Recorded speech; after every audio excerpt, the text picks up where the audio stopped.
Hey, Bolo Buddies, thanks for watching. Okay, so this one is a Poshmark What Sold video. Now, all of you eBayers, don't leave. Don't leave. You can sell these items on eBay also, and they're still a Bolo, no matter which platform. This is just the one I happen to sell it on. So, if you're not selling on other platforms, I highly recommend it because, when eBay's slow, Posh might be great or Mercari might be great or Etsy, wherever you choose to sell. Now, I am using List Perfectly and basically it helps me cross post faster. I do have a video on that if you guys want to go check it out. Um, just go to my videos and type in List Perfectly and it should pull it up. But List Perfectly is awesome. You do have to pay for it. It's a paid service, but it saves you so much time. So it's definitely, definitely worth it. And you guys know how cheap I am. I like to source cheap, but things that help me do things quicker so I can get more done, I will pay for because time management is important. Another thing that I recently started was a virtual assistant on they're basically sharing my closet for me, my Posh closet, because let's just face it, I don't have time between YouTube and my Facebook groups and eBay and Poshmark and Mercari. I just don't have time to share. And if there's one place that I cut back, it was sharing because I just do not have time. I did a live show and the person that was my guest mentioned this virtual assistant, that they were doing it and that their sales had increased and they really liked it. And I'm like, well, my sales would have to increase considering I'm not sharing at all. So I reached out to the person actually that night and I signed up. And I am so glad that I did because I was selling like 1 or 2 items a week and I am now selling stuff daily. The other day I had 5 sales, one day I had 3. So a lot of my prices probably need editing, lowered, reduced, but I haven't had a lot of time to do that. So I just let them share. And as I get likes, I send offers to buyers. So yeah, again, it's a paid service, but it's saving me time. It's those items would not be selling if they're just sitting in my store and nobody's sharing them. So it's a way that I can pay for the service, and I think it's a great deal. It's working for me. But I'm going to show you some of the items I sold on Poshmark. Again, these are great bolos for any platform. I do have some retail arbitrage items in here, and then thrift store, garage sales. But we're gonna get started. And it's not all clothes. I'm trying to show you like items other than clothes, but I will show you a few things. Okay. So the first item I sold is this necklace. And another good thing about branching out is this item sat on eBay forever, forever, forever. And then I listed it on Poshmark and it says updated 4 days ago. So I don't know if that means that was the last time it was shared. But this brand is a bolo. However, mine was missing stones. So that hurt the value, but definitely look for listener. And you can see right here, it's got it's stamped on the back. This is a great, great bolo. You can find it in great condition. Let me see if I can show you. You can see right here, it's missing a stone. So not a huge deal. It's up probably underneath the hair anyway, but it was a beautiful necklace. But I sold it for $39 and on Poshmark, the buyer pays the shipping. And they take 20% on Poshmark. The next item is a bread and butter bolo. I picked this up at a garage sale, super cheap, probably 50 cents.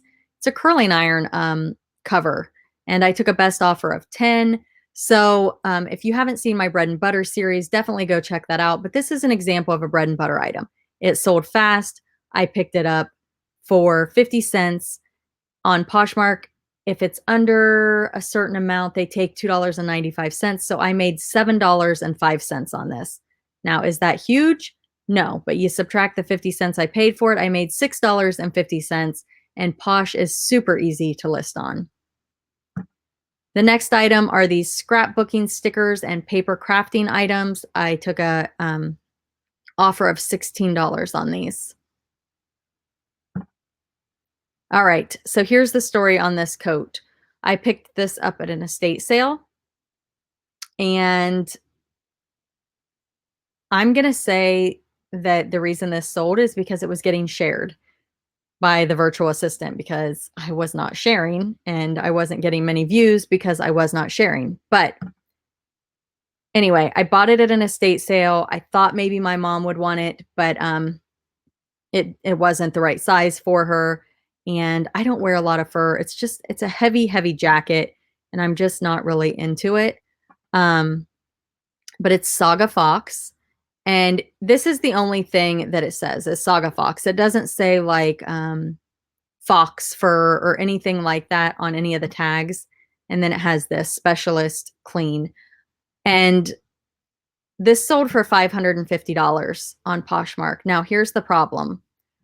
Poshmark, when your item is over $500, you can send it in, or you have to send it to Poshmark headquarters, and they authenticate it. That's another word I can't say. It's like aluminum, authenticate, entrepreneur. There's words I can't say. So this is another word I cannot say. But so I send it in, and the person messages me, and they're like, "Hey, I got a thing from Poshmark that says that I need to take it to a furrier because it doesn't say fox fur in it."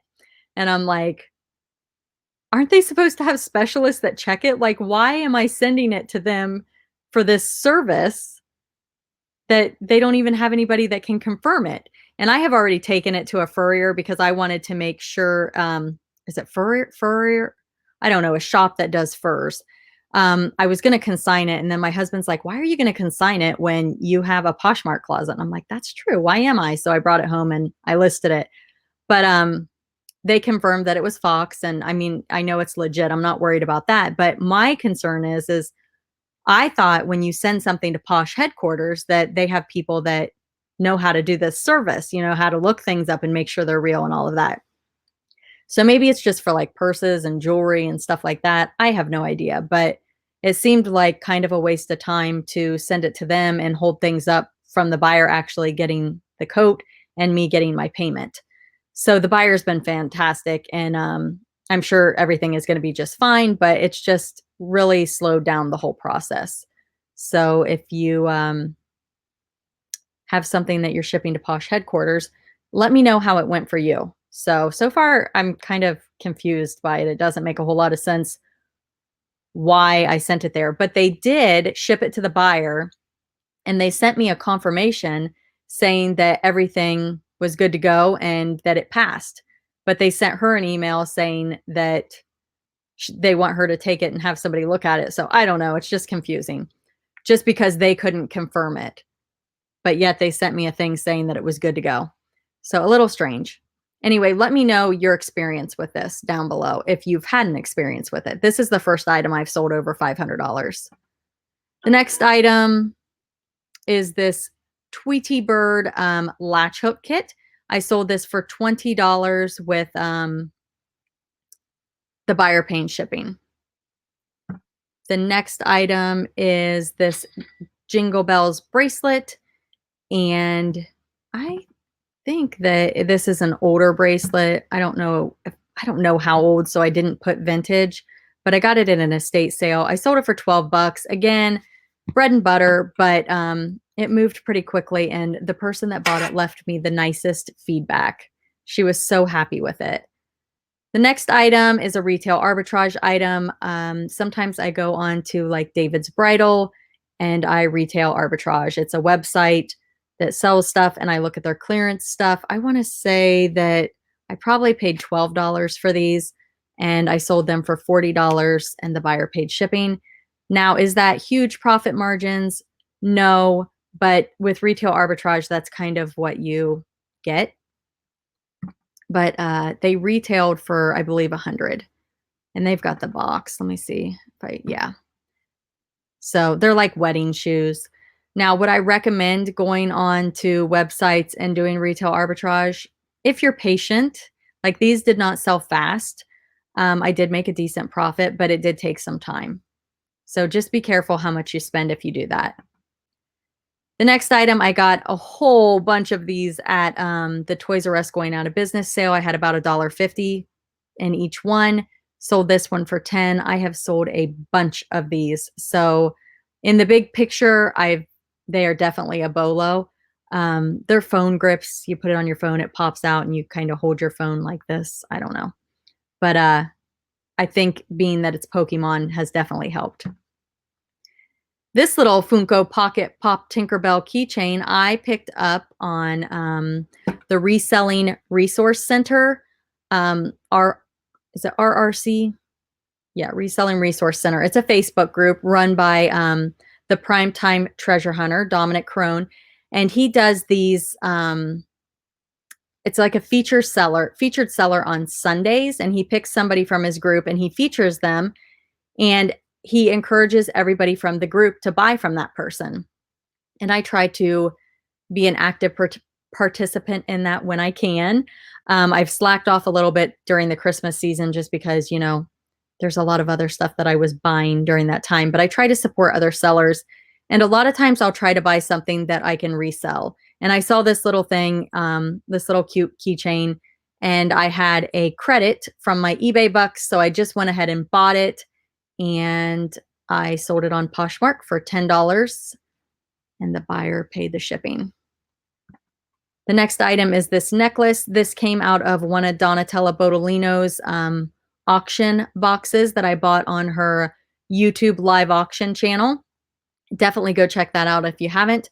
But I sold this for, it was a bundle deal, so I can't remember what the other item was and how much the total bundle was, but I'm guessing I probably got $15 for it. Super cool necklace. It was in a jewelry jar that I got. So pretty much this and one other item paid for everything that I got in this lot. So, and I still have a ton left. Definitely a great deal. The next item is this little Tinkerbell Disney pin. I sold this for $25. This little plush Christmas ornament lot, again, a great bread and butter item, super easy to list. Sold it for 12 bucks. Buyer paid shipping. This My Little Pony coffee mug. I got this for like $1 at a garage sale. Another great bread and butter item. I sold it for 18. I don't think I told you guys. I think I got this for, I don't know, it was less than $1. It was one of those bundles. And then this I picked up at a garage sale. I had less than $1 in it. I don't know why, I forgot what I was doing. And then that was in the bulk lot. I paid $25 for a whole box of stuff and a jewelry jar. So very cool. This Hallmark ornament, I picked these up at garage sales. I usually pay 50 cents to $1 for them. This one was John Deere, so I got a little more for it, and it sold for $25. This Mary Kay bag, I picked it up at a garage sale for $2. And it sold for $22. It's got the nice little case inside of it. Okay, another reason to sell on multiple platforms. This item sat on eBay for years, and I'm telling you years, and it did not sell. And I put it on Poshmark and I sold it for $40. This was a retail arbitrage from a discount store. I paid $10 for it plus taxes and tax. But I sold it for 40, so that's fantastic margins. And it did retail for $149. It's a really, really cute dress. It looks really cute with leggings and boots. Yeah. Anyway, my husband picked this up at an estate sale for $3. It was new with tags, and it sold for $30 on Poshmark. And I can't remember. I think it just sold for full asking. This Express shirt, I paid about $3 for it. It's a retail arbitrage from a discount store. I sold it for $20 and the buyer paid shipping. This I picked up at a garage sale for like $1. It's a jersey. It's reversible. I do pretty well with Victoria's Secret stuff. Victoria's Secret pink, like athletic wear. I pick it up whenever I see it at garage sales cheap. Even though I'm trying to get out of clothes, if I can get it for 50 cents or $1, I definitely buy it. They sell great on all platforms. And another good garage sale item to look for are kids' clothes. I pick up kids' clothes at garage sales all the time. This sold for $8, so 8 minus $2.95. What does that equal? $4.95 is what I got for this. I usually lot up kids' clothing at garage sales and I get them super, super cheap. And one thing that's great about Poshmark is people can bundle and they pay a flat rate shipping of, I think it's $6.79. So if you have a bunch of kids' clothes listed, people just bundle them up and they get the $6.79 shipping. And it's a great way to move items quickly. All right, so that is my Poshmark video. Again, definitely go check out List Perfectly. I recommend getting on multiple platforms. It is more work, but it's paying off. So thanks for watching. Be sure to hit the like button. It's a thumbs up. Hit the bell. That'll alert you when I post new videos. Please subscribe if you haven't. And if you know somebody that could benefit from this video, please share it. And as always, thanks for watching and have an awesome night.